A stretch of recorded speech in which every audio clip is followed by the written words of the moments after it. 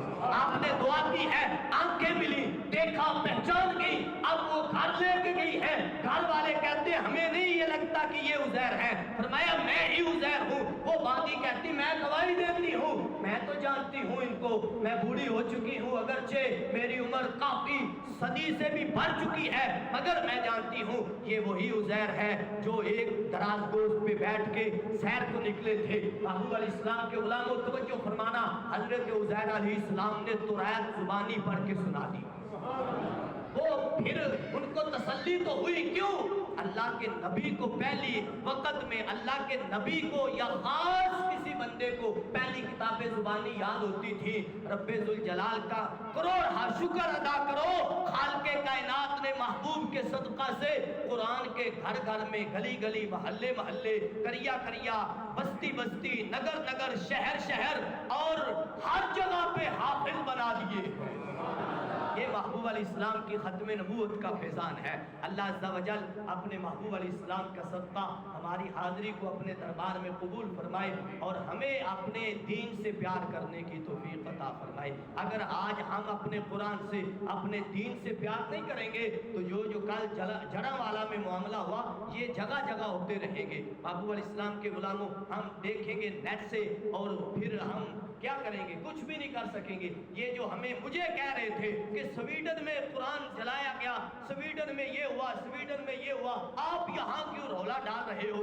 اب میں ان سے کہتا ہوں آپ کی تحصیل جڑا والا میں قرآن کی بے حرمتی ہوئی, اب بتاؤ آپ کے گھر میں یہ معاملہ ہویا, اب کیا کرو گے؟ جو کہہ رہے تھے وہ جوان تھا یا بوڑھا تھا, یہ قاری صاحب یوں ہی بٹھا دیتے ہیں قرآن پڑھنے کے لیے. معاملہ تو سویڈن میں ہوا, یہاں کیوں بٹھایا ہمیں؟ اب میں ان سے کہتا ہوں معاملہ تو تمہارے گھر میں ہو گیا, تحصیل گھاری ہے, ضلع گھاری ہوتا ہے, یہ وطن گھاری ہوتا ہے, تو اب تمہارے گھر میں یہ معاملہ ہو گیا, قرآن کی بے حرمتی ہو گئی, یہ سارا معاملہ ہو گیا. قرآن پہ نبی علیہ السلام کو گالیاں دی گئیں, لکھ کے نبی علیہ السلام کو برا بھلا کہا گیا. اب بتاؤ تمہارا ایمان کدھر ہے, کیا کرتے ہو؟ ڈر کے مارے پولیس نہ پکڑ کے لے جائے, اندر بھر جاؤ گے اور کیا ہوگا؟ محبوب علیہ السلام کے غلاموں, اس کا بدلہ لینے کا نتیجہ یہ ہے اور طریقہ یہ ہے, بدلہ لینے کا طریقہ یہ ہے کہ اس قرآن پہ عمل کیا جائے. قرآن پہ عمل کیا ہے ہمارا؟ عمل اتنا ہے کہ ہم عصر کی نماز بھی نہیں پڑھیں گے, یہ ہے ہمارا عمل. اور قاری صاحب, امام صاحب, علامہ صاحب کہیں گے تو وہ برے ہیں. مولوی صاحب بس نماز پڑھاؤ, ٹکر اپنا کماؤ, تانوں بچیاں دا